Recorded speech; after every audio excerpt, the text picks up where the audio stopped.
Setelah 3 tahun bercerai, miliarder terkenal itu secara tak sengaja bertemu kembali dengan mantan istrinya yang menggendong anak kembar. Meminta-minta di depan gerbang kuil. Seruan ayah membuatnya terpaku. Dan rahasia yang terkubur selama bertahun-tahun perlahan terungkap. Sebuah kisah keluarga yang penuh emosi, air mata, dan penyesalan yang menyentuh jutaan hati. Sore di penghujung musim gugur. Hujan rintik-rintik menutupi jalan menuju kuil kuno di lereng gunung di pinggir kota. Asap dupa yang melayang perlahan di udara dingin membuat suasana semakin hening dan melankolis. Sebuah iring-iringan mobil mewah berhenti di depan gerbang kuil. Orang pertama yang turun adalah Hendra Wirawan. Seorang miliarder terkenal di dunia real estate. Seorang pria yang selalu disebut-sebut oleh setiap media ekonomi dengan tatapan kagum. 7 tahun terakhir, ia hidup dalam kemewahan dan kekuasaan. Tetapi tidak ada yang tahu bahwa di dalam hatinya selalu ada kekosongan yang tak pernah terisi. Hendra membukakan payung untuk ibunya, Bu Lestari. Lalu dengan lembut berkata, "Ibu hati-hati. Udaranya sudah dingin." Bu Lestari menatap putranya.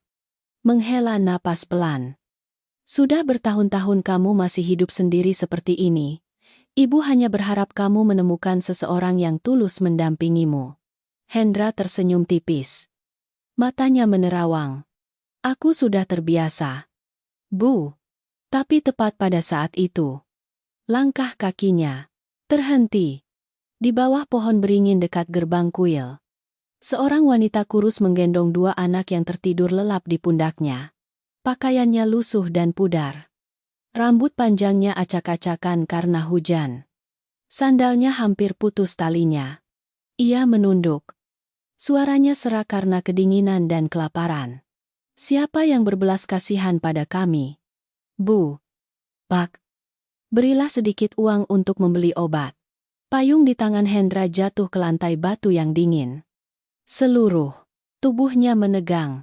Wanita itu adalah Ayu, mantan istrinya yang telah bercerai dengannya selama 7 tahun. 7 tahun lalu, ia pergi tanpa penjelasan. Hanya meninggalkan surat cerai dengan tanda tangan yang gemetar. Sejak hari itu, Hendra bekerja keras seperti orang gila untuk melupakan pernikahannya yang gagal itu. Ia pernah berpikir telah melupakannya. Tetapi sekarang hanya dengan melihat sosok kurus itu, hatinya kembali sakit hingga sesak napas. Bu Lestari juga terpaku. Ya ampun. Ayu mendengar suara yang dikenalnya dan terkejut mengangkat kepala. Saat melihat Hendra berdiri di depannya, wajahnya langsung memucat. Topi caping di tangannya jatuh ke tanah. Keduanya berdiri saling menatap di tengah hujan dingin tanpa ada yang mengucapkan sepatah kata pun. 7 tahun perpisahan yang seharusnya menghapus semua perasaan. Tetapi sekarang hanya dengan satu tatapan. Kenangan lama kembali menyeruak seperti pisau yang mengiris hati. Hendra melangkah maju. Suaranya serak gemetar. "Kenapa kamu jadi seperti ini?" Ayu segera menunduk, menghindari tatapannya. "Bukan urusanmu." Mata Hendra berhenti pada 2 anak yang tertidur lelap di pundaknya. 2 wajah kecil yang sangat mirip dengannya membuat jantungnya berdebar kencang. Ia mengepalkan tangannya. "Anak siapa 2 anak ini?" Ayu menggigit bibirnya. Suaranya dingin. "Kamu tidak perlu tahu." Tapi tepat pada saat itu, salah satu dari kedua anak itu membuka mata dengan samar. Anak itu menatap Hendra beberapa detik lalu dengan lemah memanggil. Ayah. Ruangan seolah berhenti. Bu Lestari memegang dada terkejut. Sementara Hendra berdiri terpaku. Matanya memerah karena tidak percaya dengan apa yang baru saja didengarnya. Ayu panik. Berkata, "Niko, jangan bicara sembarangan." Tapi begitu selesai bicara, anak itu tiba-tiba batuk parah, lalu pingsan di pundak ibunya. Hendra segera melesat dan menggendong anak itu. Saat menyentuh tubuh anak yang panas membara karena demam, hatinya sakit. "Dia demam tinggi begini, kenapa kamu masih membiarkannya di luar hujan?" Ayu menangis. "Aku tidak punya pilihan lain." Itu adalah pertama kalinya setelah 7 tahun. Hendra melihatnya begitu lemah. Wanita yang dulu sombong meninggalkannya. Kini begitu menderita hingga harus menggendong anak meminta-minta di bawah hujan dingin. Ia membentak sopirnya. Buka pintu mobil. Bawa kedua anak ini ke rumah sakit sekarang. Ayu segera mundur. Aku tidak butuh belas kasihanmu. Hendra menatap lurus ke matanya. Suaranya tercekat. Jika kamu masih keras kepala, anakmu akan dalam bahaya. Mendengar kata anak, kaki Ayu lemas. Ia menunduk dan menangis terseduh-seduh di tengah hujan. 10 menit kemudian, mobil Maybach melesat kencang dalam kegelapan menuju rumah sakit internasional terbesar di kota. Sepanjang jalan, Hendra memeluk erat anak itu di dadanya. Anak itu pingsan tetapi masih menggenggam tangannya erat seolah takut ayah itu akan menghilang lagi. Saat itu, hati pria dingin selama bertahun-tahun itu akhirnya benar-benar runtuh. Mobil Maybach hitam melaju kencang di tengah hujan deras. Lampu jalan kuning redup menyinari wajah tegang Hendra Wirawan membuat suasana di dalam mobil semakin sesak. 2 anak kembar meringkuk di kursi belakang. Satu masih pingsan karena demam tinggi. Yang lain memeluk erat lengan ibunya. Bibir mereka membiru karena kedinginan. Ayu menunduk. Tangannya gemetar membelai rambut putranya. Pakaiannya masih basah kuyup. Rambutnya menempel erat di wajahnya yang kurus hingga tampak sangat lelah. Selama 7 tahun terakhir, Hendra pernah membayangkan banyak hal tentang hari pertemuannya kembali dengan Ayu. Ia pernah berpikir akan membenci, akan berbalik dingin, atau akan bertanya dengan jelas mengapa Ayu meninggalkannya. Tapi ia tidak pernah menyangka pertemuan itu akan begitu menyakitkan. Pada saat melihat Ayu menggendong kedua anaknya meminta-minta di bawah hujan dingin, semua kebencian dalam dirinya hampir sepenuhnya lenyap. Hanya menyisakan rasa sakit yang mencekik. Tiba-tiba, anak yang masih sadar itu membuka mata. Anak itu menatap Hendra lama sekali lalu berbisik, "Paman." Hendra menoleh menatap anak itu. Suaranya melembut. "Bagaimana perasaanmu?" Anak itu mengatupkan bibirnya. Matanya memerah karena demam. Ibu bilang, "Ayah kami pergi jauh." Mendengar ini, tangan Hendra mengepal erat hingga urat-uratnya menonjol. Ia perlahan menoleh ke Ayu. "Kamu bilang begitu pada anak-anak?" Ayu menunduk dalam. "Aku tidak ingin mereka berharap." Hendra tertawa sinis. Tetapi matanya memerah. "Atau kamu tidak pernah ingin aku tahu tentang keberadaan mereka?" Ayu terdiam. Keheningan itu membuat hatinya sakit. 7 tahun lalu, saat Ayu pergi, ia pernah mencari kemana-mana seperti orang gila. Ia menyuruh orang mencari tahu semua hubungan Ayu.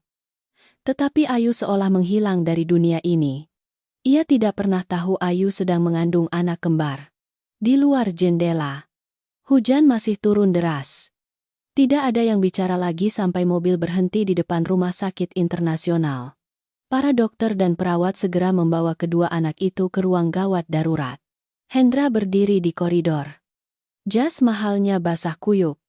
Tetapi ia sama sekali tidak memperhatikannya. Matanya hanya terpaku pada pintu ruang gawat darurat yang menyala merah. Bu Lestari duduk di samping. Kedua matanya sudah memerah. Ia bertanya pada Ayu dengan suara tercekat. "Nak."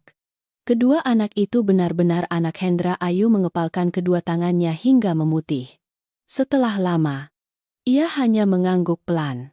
Bu Lestari menangis terseduh-seduh. "Ya ampun. Padahal selama 7 tahun ini keluarga Wirawan tidak tahu memiliki cucu." Hendra berdiri terpaku. Meskipun dalam hatinya ia sudah samar-samar menebak sejak melihat wajah kedua anak itu. Tetapi saat Ayu sendiri mengakuinya, hatinya masih bergetar hebat. Ia bertanya dengan suara serak, "Kenapa kamu menyembunyikannya dariku?" Ayu tersenyum sinis. Matanya merah karena air mata. "Jika saat itu kamu tahu aku hamil, apakah keluarga Wirawan akan membiarkanku tenang?" Hendra mengerutkan keningnya. "Maksudmu apa?" Ayu mengangkat kepala menatapnya. Di matanya tidak ada lagi Kelembutan seperti dulu. Hanya ada rasa sakit dan keputusasaan. Pada hari aku menandatangani surat cerai, nenekmu datang menemuiku. Seluruh koridor tiba-tiba hening. Ayu berkata dengan suara gemetar. Beliau bilang aku tidak pantas masuk ke keluarga wirawan. Beliau memberiku 5 miliar lalu menyuruhku menghilang dari hidupmu. Bu Lestari terpaku tidak percaya. Ayu tertawa getir. Saat itu aku sudah hamil lebih dari 2 bulan. Hendra merasa seperti dipukul keras. Ia mundur 1 langkah. Matanya penuh keheranan. Ayu berkata dengan suara tercekat. Beliau bilang jika aku melahirkan anak laki-laki, nanti akan mempengaruhi hak waris keluarga. Air matanya perlahan menetes. Aku pernah berpikir akan memberitahumu. Tetapi hari itu aku melihat sendiri kamu mendaftar kontrak di luar negeri bersama tunangan yang diatur keluarga. Hendra segera menggelengkan kepala. Bukan seperti yang kamu pikirkan. Tapi Ayu menangis memotongnya. Saat itu aku sudah tidak punya keberanian lagi. Seorang wanita yang sedang hamil kembar dipaksa bercerai. Diusir dari keluarga suami yang kaya raya. Bagaimana ia hidup selama 7 tahun terakhir? Hanya memikirkannya saja sudah cukup membuat hati sakit. Tepat pada saat itu, pintu ruang gawat darurat terbuka. Seorang dokter berjalan cepat keluar. Siapa keluarga dari kedua anak ini? Hendra segera maju. Saya ayah mereka. Begitu kalimat itu keluar, ia sendiri terpaku. Beberapa detik. Itu adalah pertama kalinya setelah bertahun-tahun ia mengakui dirinya adalah ayah dari kedua anak itu.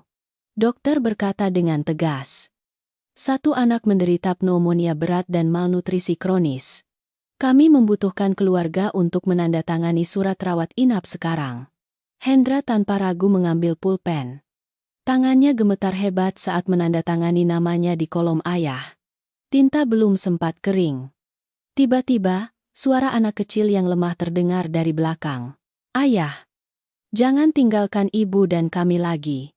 Hendra berdiri terpaku di koridor putih dingin. Matanya memerah. Saat itu, pria yang dulunya dianggap paling dingin dan kuat di dunia bisnis itu, akhirnya tidak bisa menahan air matanya. Malam sudah larut tapi koridor rumah sakit masih terang benderang. Lampu-lampu dingin. Suara langkah kaki dokter. Suara troli obat. Dan bau desinfektan membuat suasana semakin berat. Hendra Wirawan berdiri diam di depan kamar rawat kedua. Anak. Jas mahalnya sudah kusut karena air hujan. Tapi matanya tak pernah lepas dari pintu kaca di depannya. 7 tahun terakhir. Ia telah melewati tak terhitung pertempuran bisnis yang sengit. Terkadang kehilangan ratusan miliar dalam semalam. Ia tetap tenang hingga menakutkan. Tapi saat ini, hanya dengan memikirkan bahwa kedua anak di dalamnya adalah darah dagingnya, hatinya kembali sakit hingga sesak napas. Di ujung koridor, Ayu meringkuk di kursi tunggu. Tangannya yang kurus memegang erat ujung baju lamanya hingga gemetar karena dingin. Bu Lestari menatapnya dengan hati yang teriris. Ia tak pernah menyangka menantu perempuannya yang lembut dulu akan hidup sengsara seperti ini. Ia perlahan mendekat. Duduk di samping Ayu lalu berkata dengan suara tercekat. Kamu pasti sangat membenci keluarga Wirawan. Bukan? Ayu terdiam beberapa detik, lalu menggelengkan kepala pelan. Aku hanya lelah. Kalimat yang ringan itu justru membuat Bu Lestari menangis. Betapa menderitanya seorang wanita hingga bisa mengucapkan kata lelah setelah bertahun-tahun menanggungnya. Tepat pada saat itu, dokter keluar dari kamar. Hendra segera mendekat. Bagaimana kondisi anakku? Dokter melihat rekam medis lalu berkata dengan suara berat. Kedua anak mengalami malnutrisi yang cukup parah. Terutama anak laki-laki sulung menunjukkan tanda-tanda demam tinggi yang berkepanjangan tetapi tidak diobati dengan baik. Hendra mengerutkan keningnya. Maksud dokter apa? Dokter menghela napas. Mungkin kondisi keluarga terlalu sulit, sehingga pengobatan terhenti. Selain itu, ia ragu sejenak lalu menatap Ayu. Sang ibu juga mengalami kelelahan tubuh yang parah. Ayu segera menunduk menghindari tatapan semua orang. Tetapi Hendra melihat dengan jelas tangan Ayu yang kurus hingga tampak tulang-tulangnya. Dalam hatinya tiba-tiba muncul perasaan sakit yang tak terlukiskan. Ia tak bisa membayangkan bagaimana Ayu hidup selama 7 tahun ini hingga menjadi seperti ini. Setelah dokter pergi, koridor kembali hening. Hendra perlahan mendekat ke Ayu. "Ikut pulang denganku." Ayu segera menggelengkan kepala. "Tidak perlu. Kedua anak membutuhkan kondisi yang lebih baik untuk pengobatan. Aku bisa mengurusnya sendiri." Hendra tertawa sinis. Tetapi suaranya serak karena kesedihan. Mengurusnya sendiri dengan membiarkan anak demam tinggi lalu menggendongnya meminta-minta di bawah hujan. Ayu terdiam. Ia menggigit bibirnya erat hingga berdarah tetapi tetap tidak mengatakan apa-apa. 7 tahun terakhir, ia terbiasa menanggung semuanya sendiri. Ia tidak ingin ada yang mengasihani. Terutama pria yang dulunya milik dunia yang terlalu jauh darinya. Tapi tepat pada saat itu, dari dalam kamar rawat terdengar tangisan anak kecil. Ayu segera berlari masuk. Kedua anak sudah bangun. Anak laki-laki, sulung begitu melihat ibunya langsung menangis. "Ibu? Aku takut." Ayu memeluk anaknya. Air matanya terus menetes. "Ibu di sini. Ibu di sini." Hendra berdiri di luar pintu melihat pemandangan itu dengan hati yang sakit. Tiba-tiba anak perempuan kembar itu menatapnya dengan mata bulat yang persis seperti matanya saat kecil. Anak itu berbisik bertanya, "Paman. Paman benar-benar ayah kami." Pertanyaan polos itu membuat seluruh ruangan hening. Wajah Ayu memucat. Hendra perlahan mendekat ke ranjang rumah sakit, lalu duduk dengan pelan. Untuk pertama kalinya dalam hidupnya, pria berkuasa itu begitu canggung hingga tidak tahu harus berkata apa. Setelah lama, ia berkata dengan suara tercekat, "Jika kalian setuju, mulai hari ini paman akan berada di samping ibu dan kalian." Kedua anak saling menatap lalu menangis terseduh-seduh. Anak laki-laki sulung tiba-tiba memeluk erat Hendra. "Aku punya ayah sungguhan." Saat itu, hati Hendra seolah hancur. Ia memeluk erat kedua anaknya. Kedua matanya memerah. Ia telah melewatkan 7 tahun tumbuh kembang anak-anaknya. 7 tahun pertama dalam hidup tanpa ayah di samping. Tanpa diantar sekolah. Tanpa dipeluk saat tidur. Tanpa mendengar pertanyaan yang berarti. Hanya memikirkannya saja sudah cukup membuat hatinya sakit hingga tidak bisa bernapas. Tepat pada saat itu, seorang perawat masuk membawa tas lama Ayu saat masuk rumah sakit. Tas itu robek dan resletingnya rusak sehingga beberapa barang di dalamnya jatuh ke lantai. Hendra menunduk untuk membantu mengambilnya lalu tiba-tiba terpaku. Di antara tumpukan kertas tua itu ada setumpuk rekam medis. Di bagian paling atas adalah selembar kertas yang membuat tangannya gemetar hebat. Formulir pemeriksaan kanker stadium awal. Nama pasien Ayu Lestari. Tanggal pemeriksaan 3 tahun lalu. Hendra mendongak menatapnya. Wajahnya putih pucat. "Kamu sakit kenapa tidak?" Memberitahu siapapun Ayu panik lalu berlari merebut kembali tumpukan kertas itu. Tetapi sudah terlambat. Ia menangis. Suaranya tercekat. "Aku tidak ingin anak-anak kehilangan ibunya." Hendra berdiri terpaku. Itulah rahasia yang telah disembunyikannya selama 7 tahun. Tidak hanya melahirkan anak sendirian dalam kesedihan. Ia juga diam-diam berjuang melawan penyakit di tengah hari-hari tersulit dalam hidupnya. Ruangan rawat inap tenggelam dalam suasana yang sangat berat hingga sesak napas. Di luar jendela, hujan masih turun rintik-rintik di atas pepohonan di depan rumah sakit. Dingin seperti perasaan di hati Hendra Wirawan saat ini. Ia berdiri terpaku. Tangannya mengepal erat berkas rekam medis hingga gemetar. Surat hasil pemeriksaan kanker itu sudah usang. Sudutnya kusut seperti telah diambil dan diletakkan berkali-kali oleh seseorang. Hendra tak pernah menyangka wanita yang pernah ia benci selama 7 tahun itu harus hidup dalam penderitaan seperti itu. Ayu segera menyeka air matanya lalu memalingkan wajah. "Kembalikan padaku." Hendra tidak menjawab. Matanya masih tertuju pada kalimat diagnosis yang membuat hatinya sakit seperti diremas. Kenapa kamu tidak bilang? Ayu tersenyum pahit. Untuk apa bilang? Saat itu aku sudah tidak berarti apa-apa lagi dalam hidupmu. Kalimat itu seperti pisau yang mengiris langsung ke hati Hendra. Ia teringat hari Ayu menandatangani surat cerai. Hari itu juga hujan seperti ini. Ayu duduk di depannya di villa yang luas. Matanya bengkak merah tapi masih berusaha tenang. Ia meletakkan surat cerai di meja lalu hanya mengatakan satu kalimat. Kita akhiri saja. Saat itu Hendra marah besar. Ia pernah berpikir Ayu berubah hati. Pernah berpikir Ayu meninggalkannya karena ia miskin di hari-hari perusahaannya diambang kebangkrutan. Karena terlalu harga diri. Ia menandatangani namanya tepat di depan Ayu tanpa menahannya. Selama bertahun-tahun setelah itu, ia selalu percaya bahwa Ayu sendirilah yang mengkhianati pernikahan ini. Sampai hari ini, segalanya tampaknya tidak lagi seperti yang pernah ia pikirkan. Hendra perlahan mengangkat kepala menatapnya. Saat itu, apa yang sebenarnya terjadi? Ayu terdiam sangat lama. Kedua anak sudah tertidur pulas di ranjang rumah sakit karena obat penurun panas. Seluruh ruangan hanya ada suara monitor detak jantung yang berdetak teratur di tengah keheningan. Akhirnya Ayu menutup mata perlahan lalu berkata dengan suara gemetar. Pada hari kamu pergi ke Singapura untuk menandatangani kontrak, nenekmu menyuruh orang memanggilku. Hendra mengerutkan keningnya. Ayu tertawa getir. Beliau memberiku surat cerai yang sudah disiapkan. Suasana di ruangan itu langsung membeku.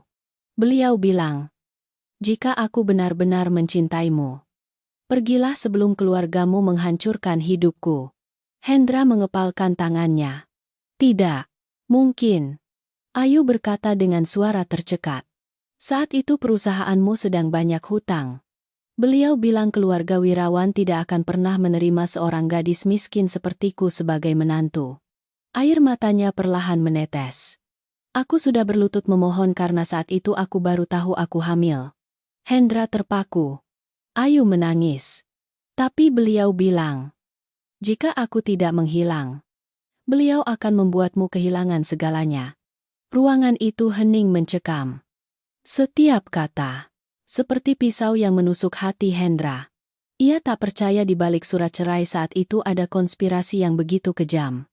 Ayu mengepalkan kedua tangannya. Beliau juga bilang kamu akan segera bertunangan dengan putri dari konglomerat besar untuk menyelamatkan perusahaan. Hendra segera menggelengkan kepala. Tidak ada yang seperti itu. Ayu tertawa pilu. Tapi hari itu aku melihat sendiri kamu bersama gadis itu di bandara. Hendra terpaku beberapa detik lalu berkata dengan suara serak. Dia hanya rekan bisnis. Ayu menutup mata. Air mata mengalir. Saat itu aku sudah tidak punya kekuatan lagi untuk percaya. Seorang gadis yang sedang hamil dipaksa bercerai. Diusir dari keluarga suami yang kaya raya. Ia hampir hancur sepenuhnya di hari-hari itu. Hendra teringat masa-masa perusahaannya terpuruk karena krisis keuangan. Saat itu ia sibuk hingga berhari-hari tidak tidur. Sama sekali tidak tahu bahwa di belakangnya, wanita yang dicintainya sedang berjuang sendiri menghadapi semuanya. Ia tertawa pahit. Ternyata selama 7 tahun ini, orang yang paling patut disalahkan adalah aku sendiri. Tepat pada saat itu, Bu Lestari masuk dari luar pintu. Mungkin ia sudah mendengarkan seluruh cerita sejak lama. Wajahnya pucat pasi. Matanya merah bengkak karena air mata. Ia bertanya dengan suara gemetar. Apakah ibu mertuamu yang dulu benar-benar memaksamu bercerai? Ayu menunduk diam. Bu Lestari terhuyung mundur beberapa langkah, seolah tak percaya dengan kenyataan itu. Ia tak pernah tahu ibu mertuanya telah melakukan hal-hal mengerikan seperti itu di belakang seluruh keluarga. Hendra menatap ibunya lalu berkata dengan suara serak. Aku akan mengklarifikasi semuanya. Tatapannya saat ini sangat dingin hingga menakutkan. Selama 7 tahun ini, ia hidup dalam kebencian dan kesalahpahaman. Sementara wanita yang dicintainya harus pergi dengan perut hamil. Dalam keputusasaan. Melahirkan anak sendirian. membesarkan anak, lalu berjuang melawan penyakit di tengah kesulitan yang paling parah. Hanya memikirkannya saja, hatinya sudah sakit hingga tidak bisa bernapas. Tepat pada saat itu, telepon Hendra berdering. Asisten pribadinya menelepon. "Presiden, saya baru saja menyelidiki kejadian 7 tahun lalu." Suara asisten itu penuh ketegangan. "Surat cerai Nyonya. Ada seseorang yang sengaja mengatur semuanya di belakang." Hendra mengepalkan teleponnya. Matanya dingin. Ia sudah punya firasat. Tetapi tidak menyangka di balik pernikahan yang hancur itu, masih ada rahasia yang lebih besar menunggunya untuk diungkap. Langit hampir pagi. Hujan di luar jendela akhirnya berhenti. Sinar matahari pertama yang redup menembus pepohonan di depan rumah sakit. Tetapi tidak cukup untuk mengusir suasana berat di ruang VIP lantai 12. Hendra Wirawan berdiri diam di samping jendela. Matanya merah bengkak. Setelah semalaman tidak tidur. Panggilan telepon dari asisten tadi malam masih membuat pikirannya kacau. Setiap kebenaran yang terungkap seperti pisau yang mengiris langsung ke hati.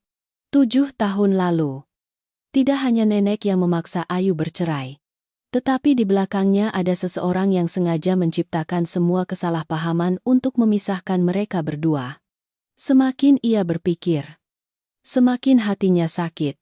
Di dalam kamar rawat, Ayu tertidur pulas di samping kedua anaknya. Mungkin sudah bertahun-tahun ia tidak pernah tidur senyenyak ini. Hendra diam-diam menatapnya. Wanita yang dulu ceria dan lembut itu kini kurus hingga membuat orang iba. Tepat pada saat itu, pintu kamar tiba-tiba terbuka. Seorang wanita tua masuk bersama beberapa pengawal di belakangnya. Suasana di ruangan itu langsung tegang. Itu adalah nenek Hendra. Bu Kim Lian. Wanita yang pernah sendirian membangun seluruh keluarga wirawan yang berkuasa. Tatapannya masih tajam seperti bertahun-tahun lalu. Ia melihat sekeliling ruangan lalu berhenti pada wajah Ayu yang sedang tidur di samping kedua anak. Alisnya langsung berkerut. "Hendra, kenapa kamu membawa wanita ini ke sini?" Suara dingin itu membuat Ayu terkejut bangun. Saat melihat Bu Kim Lian, wajahnya langsung memucat. Kenangan pahit bertahun-tahun lalu seolah hidup kembali di depan matanya. Hendra melangkah menghalangi ranjang. Suaranya merendah. "Nenek, kedua anak ini adalah cucumu." Seluruh ruangan hening. Bu Kim Lian berdiri terpaku beberapa detik lalu tertawa sinis. "Kamu bicara omong kosong apa?" Tepat pada saat itu, anak laki-laki kembar itu perlahan membuka mata. Anak itu begitu melihat Hendra langsung dengan lemah memanggil. "Ayah!" Seruan polos itu bergema di tengah ruangan sunyi membuat semua orang terpaku. Wajah Bu Kim Lian memucat. Matanya berhenti pada wajah kedua anak itu. Semakin dilihat semakin terpaku. Mata itu, hidung itu, bahkan kerutan alis saat tidur pun persis seperti Hendra saat kecil. Bu Lestari yang berdiri di samping tidak bisa menahan air matanya. "Bu, ini benar-benar cucumu." Bu Kim Lian terhuyung mundur satu langkah. 7 tahun lalu, ia pernah mengira keputusannya memaksa Ayu pergi adalah benar untuk melindungi nama baik keluarga. Tapi ia tak pernah tahu gadis itu sedang mengandung anak kembar. Juga tak pernah menyangka kedua anak ini akan hidup sengsara seperti itu. Tepat pada saat itu, anak perempuan kembar itu batuk pelan lalu memegang perutnya dengan suara kecil. "Ibu, aku lapar." Ayu segera memeluk anaknya dan membujuk. "Sabar. Ibu pergi beli bubur untukmu ya." Tapi begitu berdiri, ia tiba-tiba pusing lalu berlutut. Hendra segera melesat menopangnya. Saat melihat tubuhnya yang kurus hingga menakutkan di tangannya, hatinya sakit seperti diremas. Dokter yang baru saja masuk untuk memeriksa berkata dengan tegas, dia mengalami kelelahan parah dan anemia kronis. Jika terus memaksakan diri akan sangat berbahaya. Mendengar itu, Bu Lestari menangis. Sementara Bu Kim Lian berdiri dia menatap Ayu. Matanya akhirnya tidak lagi dingin seperti sebelumnya. Ia perlahan melihat sandal robek yang diletakkan di bawah ranjang. Melihat tas lusuh dan beberapa set pakaian anak-anak yang sudah pudar karena terlalu sering dicuci. Seorang wanita yang dulunya menantu keluarga wirawan. Hidup sengsara hingga seperti ini. Tiba-tiba anak laki-laki kembar itu menatap Bu Kim Lian, lalu bertanya dengan suara kecil. Nenek. Nenek ini nenek kami. Pertanyaan polos itu seperti pisau yang menusuk langsung ke hati wanita tua itu. Bu Kim Lian gemetar menatap anak itu. Sepanjang hidupnya ia tak pernah meneteskan air mata di depan siapapun. Tapi saat ini, mata tuanya akhirnya memerah. Ia perlahan mendekat ke samping ranjang rumah sakit. Tangannya yang gemetar terangkat. Ingin menyentuh kedua anak itu, tetapi terhenti di udara seperti tidak cukup berani. Anak perempuan kembar itu tiba-tiba menggenggam tangannya lalu tersenyum sangat tipis. Tangan nenek dingin sekali. Saat itu, air mata Bu Kim Lian tiba-tiba menetes. Semua orang di ruangan itu terkejut. Tidak ada yang menyangka wanita paling kuat dan berkuasa di keluarga wirawan akan menangis di depan semua orang. Ia berkata dengan suara tercekat. Saya bersalah. Saya bersalah pada ibu dan cucu-cucu saya. Ayu menunduk diam. Kedua matanya merah bengkak. Sementara Hendra berdiri di belakang. Hatinya sakit saat melihat pemandangan itu. 7 tahun kesalahpahaman. 7 tahun perpisahan. Akhirnya menghasilkan 2 kata cucu yang seharusnya sudah lama diucapkan oleh keluarga wirawan. Pagi setelah hujan. Sinar matahari redup menyinari halaman rumah sakit. Tetapi suasana di ruang VIP masih berat hingga sulit bernapas. Kedua anak setelah semalaman diinfus. Akhirnya demamnya turun.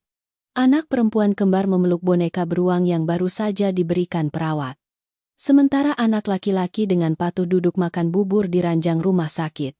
Hendra Wirawan duduk di samping menatap anak-anaknya dengan hati yang sakit.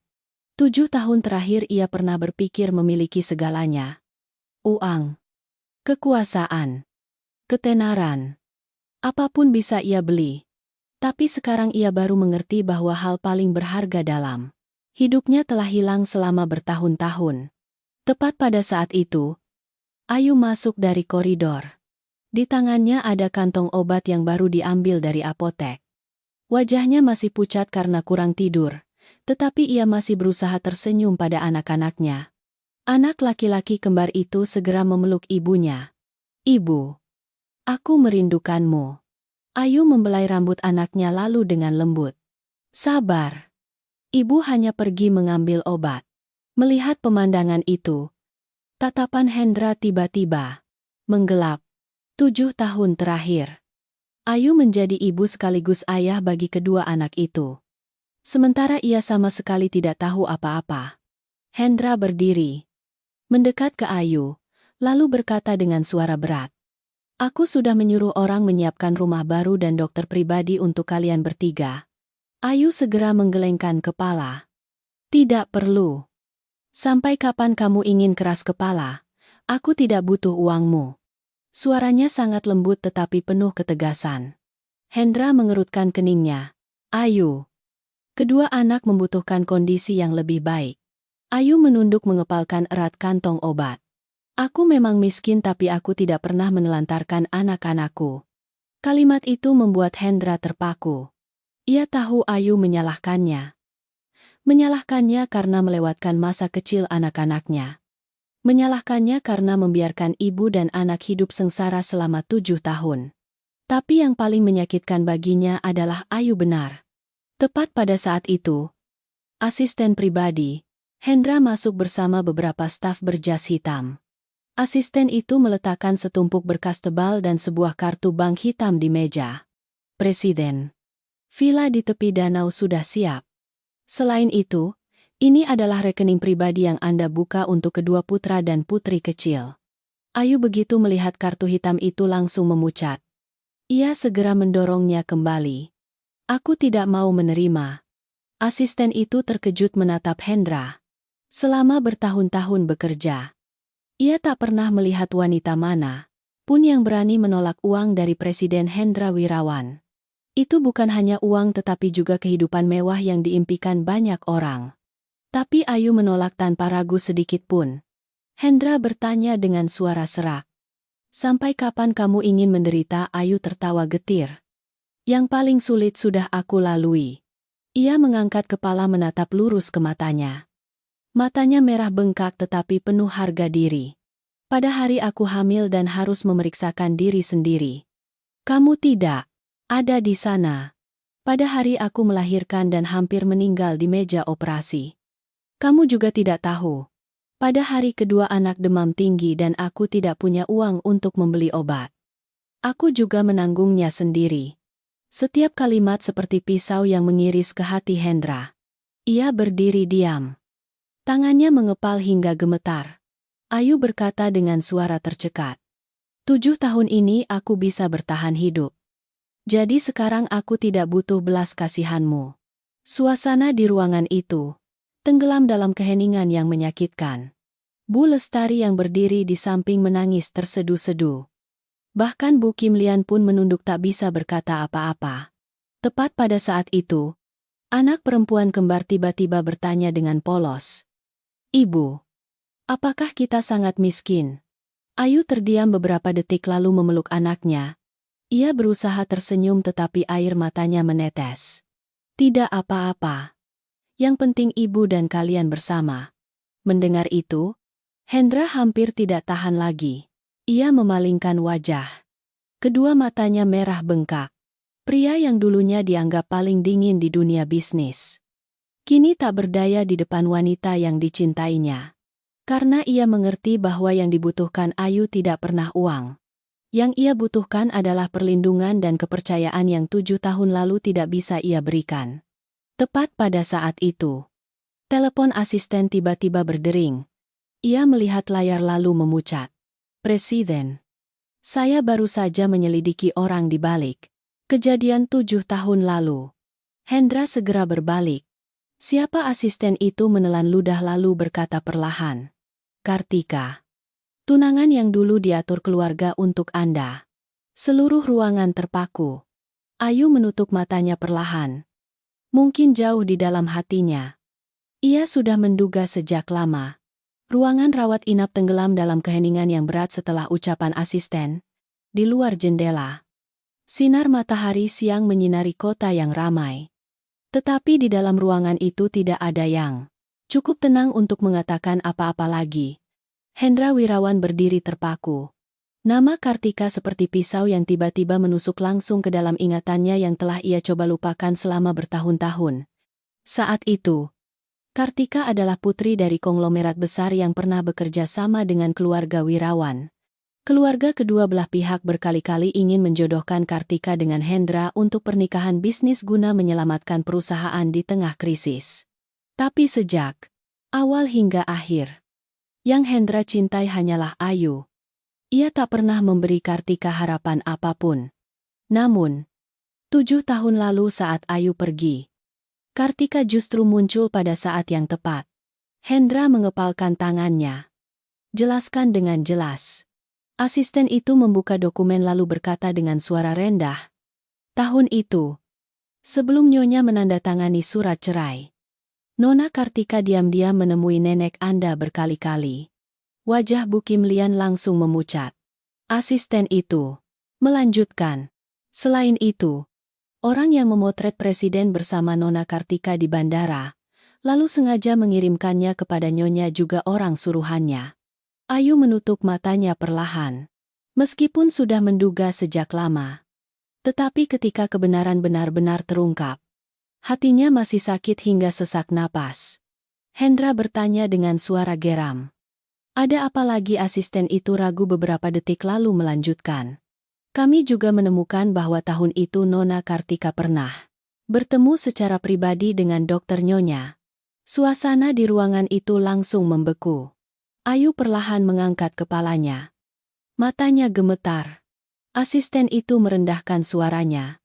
Pada hari Nyonya tahu dirinya hamil kembar. Nona Kartika adalah orang pertama yang tahu. Hendra terpaku.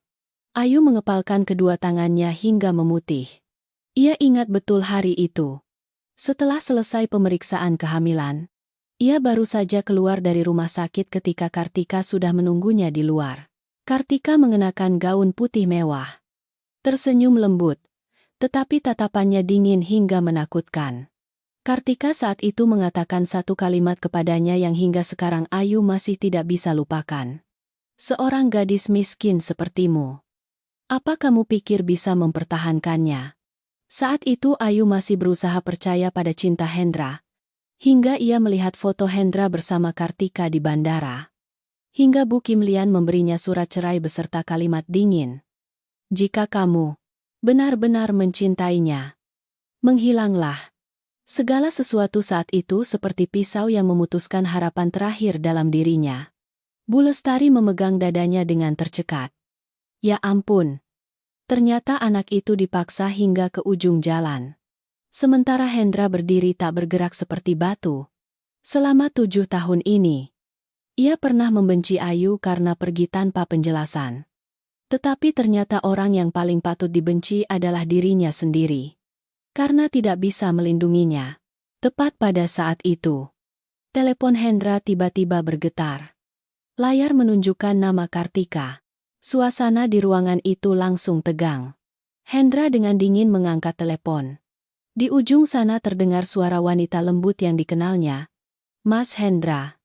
Aku baru saja pulang ke Indonesia. Dengar-dengar Mas di rumah sakit. Tatapan Hendra dingin hingga menakutkan. Apa kamu masih berani meneleponku? Kartika terdiam beberapa detik lalu tertawa pelan. Sepertinya Mas sudah tahu segalanya. Ayu mengepalkan tangannya saat mendengar suaranya. 7 tahun lalu. Suara itulah yang membuatnya tidak bisa tidur bermalam-malam. Kartika perlahan melanjutkan. Tapi Mas harus ingat. Jika saat itu tidak ada aku membantu keluarga Wirawan mengatasi krisis, perusahaan Mas sudah bangkrut sejak lama. Hendra mengucapkan setiap kata dengan geram. Jadi kamu pikir kamu punya hak untuk menghancurkan hidup orang lain di ujung sana? Terdengar tawa dingin. Aku hanya merebut apa yang aku inginkan. Kalimat itu membuat seluruh ruangan terpaku. Bahkan Bu Kim Lian pun memucat karena tidak menyangka orang yang pernah ia percayai begitu menakutkan. Hendra mengepalkan teleponnya hingga urat-uratnya menonjol. Kartika, dengarkan baik-baik. Suaranya dingin hingga membuat orang bergidik. Mulai hari ini, aku akan membuatmu membayar semua yang telah kamu lakukan pada ibu dan anak Ayu. Setelah itu, ia segera menutup telepon. Suasana di ruangan itu masih hening. Ayu menunduk. Air matanya perlahan menetes. Ia pernah berpikir rahasia itu akan selamanya terkubur oleh waktu. Tetapi akhirnya orang di balik semua itu telah terungkap. Hanya saja tidak ada yang tahu di balik. Kartika masih ada rahasia yang lebih besar menunggu untuk diungkap. 3 hari setelah masuk rumah sakit, kesehatan kedua anak akhirnya membaik. Berkat perawatan dokter khusus, wajah kedua saudara itu perlahan kembali ceria. Anak laki-laki kembar sudah bisa berlari-lari di koridor rumah sakit. Sementara anak perempuan terus menempel pada Hendra memanggil ayah tak pernah lepas. Untuk pertama kalinya dalam hidupnya, Hendra Wirawan merasakan kebahagiaan sederhana seorang ayah. Hanya dengan mendengar 2 kata ayah. Hati yang seolah beku selama bertahun-tahun itu kembali melunak. Tapi yang paling menyakitkan baginya adalah kedua anak itu terlalu pengertian. Mereka tak pernah menuntut apapun. Bahkan saat melihat mainan mahal yang dibawa perawat, kedua saudara itu hanya diam-diam melihat lalu berbalik. Pagi itu, Ayu sedang mengupas buah untuk anaknya ketika anak perempuan kembar tiba-tiba menarik tangan ibunya. Berkata dengan suara kecil, "Ibu, kami boleh sekolah lagi tidak?" Anak itu baru saja bicara sambil menunduk penuh kekhawatiran. Ayu terdiam beberapa detik lalu dengan lembut membelai rambut anaknya. "Tentu saja boleh." Anak laki-laki kembar tiba-tiba berbisik. "Tapi teman-teman tidak menyukai kami." Hendra yang berdiri di dekat sana langsung mengerutkan keningnya. Ada apa? Kedua anak saling menatap lalu diam. Akhirnya anak perempuan itu baru berbisik menceritakan. "Di sekolah ada yang bilang kami anak tidak punya ayah." Ayu langsung menunduk. Sementara Hendra merasa hatinya sakit. 7 tahun terakhir. Anak-anaknya harus hidup dalam tatapan dan cemoohan seperti itu. Anak laki-laki menunduk dengan suara tercekat. Ada kalanya teman juga merebut tasku lalu bilang ibu kami peminta-minta. Suasana di ruangan itu langsung membeku. Hendra mengepalkan tangannya hingga urat-uratnya menonjol. Ayu segera memeluk kedua anaknya. Tidak apa-apa. Yang penting kalian baik. Tapi tatapan Hendra saat ini sudah dingin hingga menakutkan. Sore itu, ia sendiri mengantar kedua anaknya ke sekolah. Itu adalah sebuah sekolah kecil di pemukiman tua tempat Ayu pernah menyewa kamar. Selama bertahun-tahun, ketika mobil Rolls-Royce hitam berhenti di depan gerbang sekolah, semua orang tua siswa terpaku. Tidak ada yang mengerti mengapa miliarder terkenal Hendra Wirawan muncul di sana. Kedua anak memegang erat tangannya. Turun dari mobil. Saat itu, banyak siswa terpaku. Seorang anak laki-laki di kelas tiba-tiba menunjuk ke kedua saudara itu lalu tertawa terbahak-bahak. Oh, itu dua peminta-minta yang dulu beberapa anak lain juga ikut tertawa. Ibu mereka minta-minta di depan gerbang kuil. Tidak punya ayah. Ayu berdiri di belakang mendengar setiap kalimat dengan wajah pucat. Ia secara refleks ingin menarik kedua anaknya pergi. Tapi tepat pada saat itu, Hendra tiba-tiba melangkah maju. Ia menunduk merapikan baju putranya lalu perlahan berkata cukup keras agar semua orang bisa mendengar. Siapa bilang anak-anak saya tidak punya ayah? Seluruh halaman sekolah langsung hening. Kepala sekolah, yang baru saja berlari keluar juga terpaku saat melihatnya. Hendra Wirawan perlahan berdiri tegak. Tatapan dinginnya menyapu kerumunan. Saya ayah kandung dari kedua anak ini. Suara bisikan langsung bergema di seluruh halaman sekolah. Banyak orang tua siswa terkejut saling menatap tak percaya. Karena semua orang tahu Hendra Wirawan adalah pria terkaya dan terkuat di kota. Tak ada yang menyangka kedua anak yang dulu diremehkan di sekolah kecil ini adalah darah dagingnya. Tepat pada saat itu, seorang orang tua siswa tiba-tiba mengenali Ayu lalu tergagap. Bukankah dia wanita yang dulu minta-minta di depan gerbang kuil? Suasana langsung menjadi sesak napas. Tapi Hendra justru menggenggam erat tangan Ayu di depan semua orang lalu dengan dingin berkata, benar. Ia menatap lurus ke arah kerumunan. Dan saya adalah orang yang membiarkan ibu dan anak itu menderita selama 7 tahun. Seluruh halaman sekolah terpaku. Tak ada yang menyangka seorang pria yang sombong seperti Hendra Wirawan akan secara terbuka mengakui kesalahannya di depan banyak orang seperti itu. Kedua anak menatap ayahnya. Mata mereka merah bengkak. Sementara Ayu berdiri terpaku. Air matanya perlahan menetes. Tepat pada saat itu, puluhan mobil mewah tiba-tiba beriringan masuk ke depan gerbang sekolah. Para reporter dari berbagai media besar serentak muncul. Seluruh kota hampir geger ketika berita Hendra Wirawan secara terbuka mengakui anak kembar dengan mantan istrinya yang miskin tersebar di media sosial hanya dalam waktu kurang dari 1 jam. Tapi yang lebih mengejutkan lagi adalah tindakan selanjutnya dari miliarder itu. Tepat di depan gerbang sekolah. Di bawah tatapan ratusan orang, Hendra Wirawan perlahan berlutut di depan Ayu. Suaranya tercekat. Aku minta maaf karena telah membiarkan ibu dan anak menderita selama bertahun-tahun. Saat itu, seluruh halaman sekolah benar-benar terpaku. Tak ada yang percaya pria paling berkuasa di kota itu akan berlutut di tengah kerumunan hanya untuk meminta maaf dari mantan istrinya yang miskin. Setelah kejadian di sekolah, nama Hendra Wirawan hampir memenuhi semua surat kabar dan media sosial. Orang-orang tak henti-hentinya membicarakan miliarder yang berlutut meminta maaf kepada mantan istrinya di depan ratusan orang. Ada yang kagum. Ada yang berempati. Ada juga yang penasaran dengan rahasia di balik pernikahan yang hancur selama 7 tahun itu.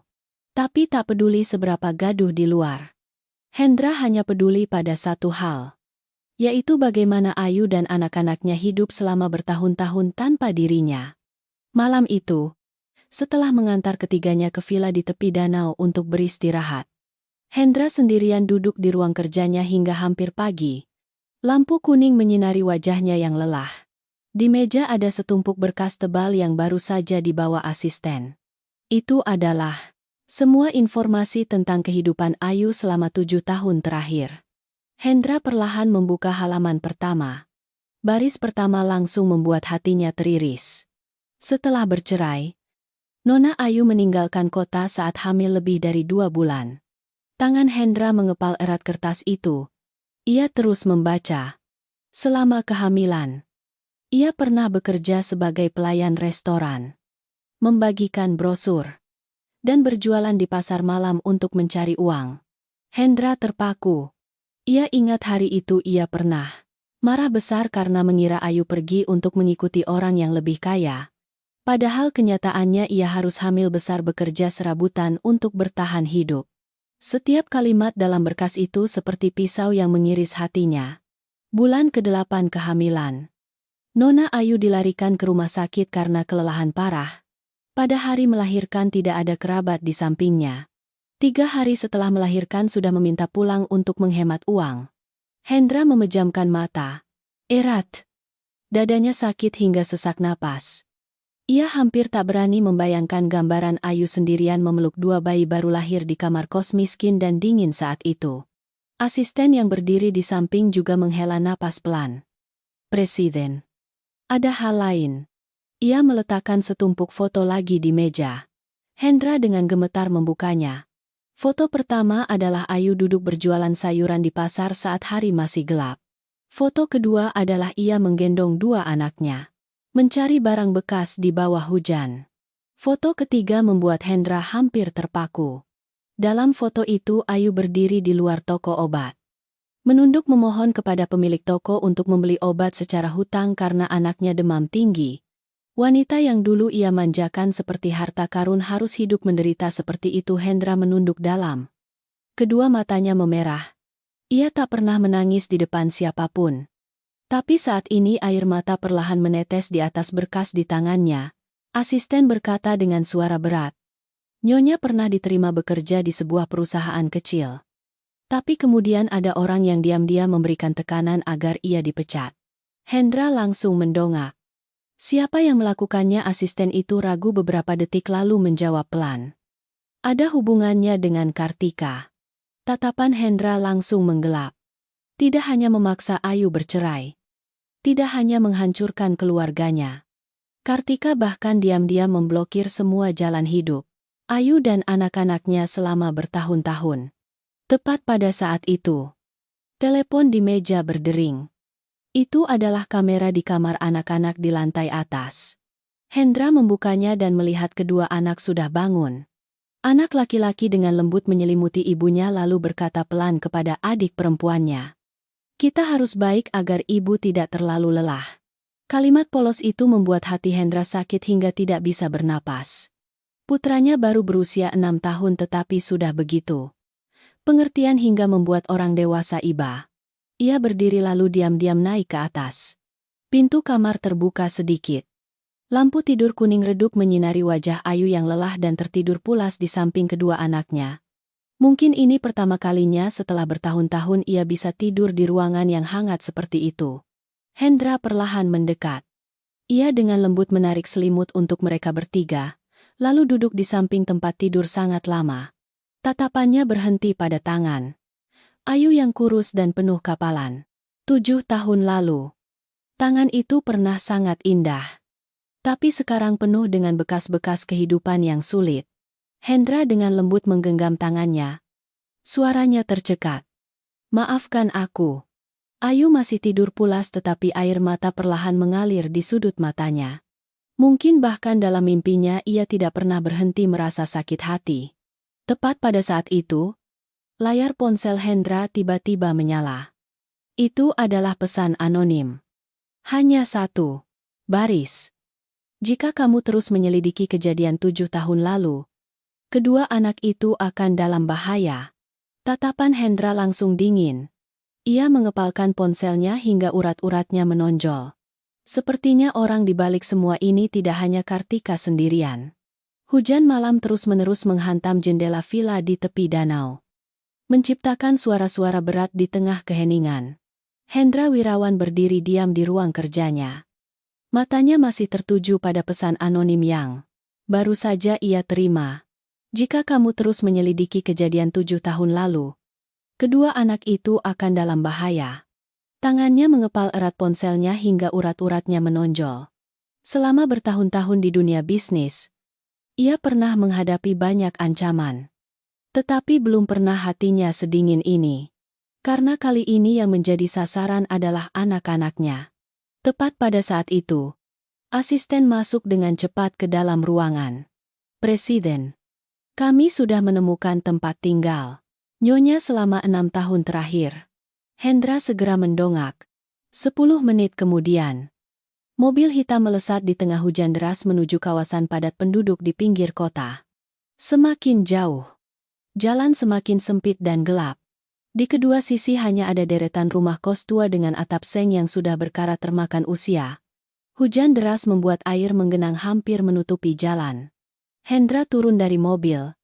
Sepatu kulit mahalnya dengan cepat basah kuyup oleh air kotor.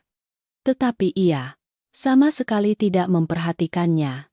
Matanya hanya berhenti di depan kamar kos kecil yang terletak di ujung gang. Pintu kayu tua itu sudah hampir lapuk separuh. Atap seng berlubang di banyak tempat.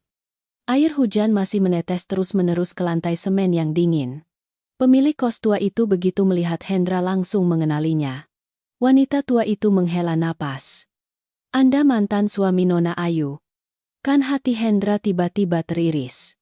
Ia bertanya dengan suara serak. Dia pernah tinggal di sini. Wanita tua itu mengangguk lalu membuka pintu kamar kos. Saat masuk ke dalam, Hendra hampir berdiri terpaku. Kamar itu sangat kecil hingga hanya cukup untuk satu ranjang tua. Kipas angin rusak. Dan meja kayu yang sudah mengelupas. Di salah satu sudut dinding masih ada bekas rembesan air hujan yang menghitam. Pemilik kos berkata dengan suara pelan. Saat baru datang, Nona Ayu sudah hamil besar tapi masih menggendong perutnya pergi. Bekerja setiap hari. Hendra mengepalkan tangannya. Wanita tua itu menunjuk ke atap seng. Setiap kali hujan deras, air menetes di mana-mana di kamar. Terkadang ia harus menggendong kedua anaknya begadang semalaman karena takut anak-anaknya basah. Mendengar itu, tenggorokan Hendra tercekat. Ia perlahan mendekat ke sudut ranjang kecil. Di sana masih ada beberapa mainan tua yang rusak milik kedua anak. Sebuah boneka beruang yang sudah pudar warnanya dijahit kembali dengan benang merah. Sebuah mobil plastik yang rodanya patah. Dan di dinding masih ada coretan pensil anak-anak. Aku sayang ibu. Hanya 4 kata sederhana itu sudah membuat hatinya sakit hingga tidak bisa bernapas. Pemilik kos menyeka air mata. Anak itu sangat menderita. Nak, pernah anak laki-lakinya demam tinggi di tengah malam tapi ia tidak punya cukup uang untuk naik taksi. Ia harus menggendong anaknya berlari hampir 2 kilometer di bawah hujan untuk sampai ke rumah sakit. Hendra menunduk dalam. Air hujan dari rambutnya menetes ke lantai. Tetapi ia tidak bisa lagi membedakan mana air hujan, mana air mata. Ia membayangkan gambaran Ayu sendirian menggendong anak berlari di tengah malam. Di saat paling putus asa tanpa ada siapapun di sampingnya. Sementara itu, saat itu ia sedang berada di pesta-pesta mewah. Sedang menandatangani kontrak miliaran. Sedang hidup di villa yang terang benderang di tengah kota. Kontras itu membuat hatinya sakit seperti dirobek-robek. Tepat pada saat itu, pemilik kos tiba-tiba mengambil sebuah kotak kertas kecil dari laci lemari tua. Saat pindah, anak itu lupa ini. Hendra dengan gemetar membuka kotak itu. Di dalamnya ada banyak foto tua yang sudah pudar warnanya. Foto USG kembar. Foto kedua anak saat baru lahir. Foto ulang tahun pertama anak-anak di kamar kos sempit hanya dengan kue ulang tahun kecil. Dan terakhir adalah sebuah foto dirinya. Foto itu sudah usang, hingga buram karena dilipat berkali-kali. Di balik foto itu ada tulisan tangan coretan Ayu. Aku tak pernah berhenti mencintaimu. Saat itu, Hendra Wirawan akhirnya menangis. Pria yang dulu dingin menghadapi segala badai bisnis itu kini berlutut di tengah kamar kos miskin. Memeluk erat kotak tua itu di dadanya dan menangis seperti anak kecil. Ia pernah berpikir Ayu mengkhianatinya. Tetapi ternyata selama 7 tahun ini, ia tak pernah berhenti mencintainya walau hanya sehari. Tepat pada saat itu, telepon asisten tiba-tiba berdering di tengah keheningan. Suara asisten itu penuh kepanikan. "Presiden, tidak beres." Hendra segera berdiri. "Ada apa?" di ujung sana berkata dengan suara gemetar. Kedua anak baru saja menghilang dari villa. Ponsel di tangan Hendra Wirawan jatuh keras ke lantai semen yang dingin. Pada saat mendengar berita hilangnya kedua anak dari villa, seluruh tubuhnya seolah membeku. Hujan di luar masih turun deras, tetapi hatinya saat ini lebih dingin dari segalanya. "Cari mereka segera." Suara Hendra terdengar panik. Ini adalah pertama kalinya pria berkuasa itu benar-benar ketakutan. 7 tahun lalu, jika ia pernah kehilangan Ayu dan anak-anaknya sekali, ia benar-benar tidak akan membiarkan hal itu terjadi lagi. 10 menit kemudian, puluhan mobil melesat ke seluruh kota di tengah hujan malam. Villa keluarga Wirawan terang benderang sepanjang malam. Ayu duduk, tersungkur di lantai ruang tamu. Kedua tangannya gemetar tak berhenti. Ia menangis terseduh-seduh. "Ini salahku. Aku seharusnya tidak membiarkan anak-anak di sini." Hendra segera memeluknya. "Bukan salahmu."